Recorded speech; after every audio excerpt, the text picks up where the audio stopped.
Alright, Jane Eyre, 1997. This is the A&E version, starring Samantha Morton and Ciaran Hinds. I think it's Ciaran. Correct me if I'm wrong. This is the third or fourth time that I've seen this version, and I still do not know how I feel about it. There are things that I like about it, of course. There are always things that I can like about a version of Jane Eyre. It's Jane Eyre, after all. I'm starting to think of this one as the close but no cigar version. There are certain things about it, like casting, writing, editing. They're very similar to what Bronte intended, I think, but they just miss by a teeny tiny bit. For one thing, in order to get this film under 2 hours, they cut it quite a bit. 1943, 44, whatever. That was a standard 2 hour or less movie, and they gave young Jane 20 minutes. 96, that was about 2 hours. They gave Jane 25 minutes of youth time. And this version, 10 minutes and 50 seconds. That is a lot of stuff to cram in from, like, the first section of the novel. It really gave you whiplash. And then they continued to cut things. The scene where she leaves Thornfield to go and see her dying aunt. Not only was that scene totally lackluster, it also was startling because it shows her leaving in the carriage and then fade out, fade in. It's her walking back, bag in hand, and Rochester jumps off the thing and is like, "You were gone for so long!" Well, I guess Mrs. Reed's deathbed confession about the uncle and the inheritance that Jane should have been getting, and her not wanting to ask forgiveness, but Jane giving it whether she asks for it or not, I guess that wasn't important to these people. None of the other versions, I think, have had the audacity to cut that because they knew that it was important. Maybe they wanted to put a lot of the focus on the Jane and Rochester romance. As much as I enjoy that, that is not everything that Jane Eyre, the novel, was about. There's a lot more to it. It's not just a flimsy romance. And when you take out stuff, that's a mistake.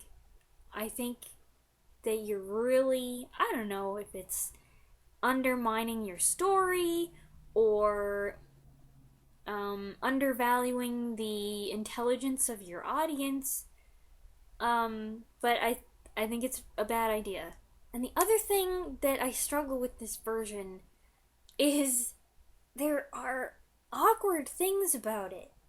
And awkwardness of content, awkwardness of delivery. I find Samantha Morton a little bit awkward as Jane. And I can't really put my finger on it. She had sass, but it was a cold type sass. And I don't know, she just seemed kind of mechanical sometimes. And then she would do this voiceover where she was so sappy. And then Rochester, I never know what I think about Ciaran Hinds because he's always this kind of brash, blustery type guy who you sometimes like, you sometimes don't. And he's like that here. His Rochester is extremely contradictory. He is ill-tempered and shouty. Sometimes he'd get Ciaran Hinds' crazy eyes, and he'd be too shouty and too violent and grabby and just shaking her and yelling in her face, and I was like, this is too much. And then, like, during the first interview with Jane, Adele comes running in, and she climbs up in his lap, and as Jane's playing the piano for him, he's kind of having this private conference with Adele about the new governess, and it's kind of silly, and it's just weird. It's hard to reconcile the two opposites. And I guess maybe that's a good point, that he is as changeable as the original character, but there were a couple points where I was like, no, I like him. I think he's doing a good job here. And then he'd go and do something that I was like, nope, not into that. Adele was awkward because she was definitely too big to be acting as childish and silly as she was. Bertha was weird. Like, she does this dance with the veil, and like she's tap dancing with it, and it was just kind of goofy. But the stuff that they added that was interesting or new was kind of worth it, just to get a different take on stuff. I liked Gemma Jones as Mrs. Fairfax. There was just something very likable about her, and I don't always find Mrs. Fairfax likable. This is the only version I have seen so far where it actually seems kind of like Jane has a choice to make between Rochester and St. John, because this is the movie that is like the battle of the two Wentworths. Ciaran Hinds played Captain Wentworth in the 1995 version of Persuasion, and Rupert Penry Jones played Captain Wentworth in the 2008 version of Persuasion. They both did excellent jobs in both of those movies, and so it's like, whoa, which one? Like, whoa, this is so hard.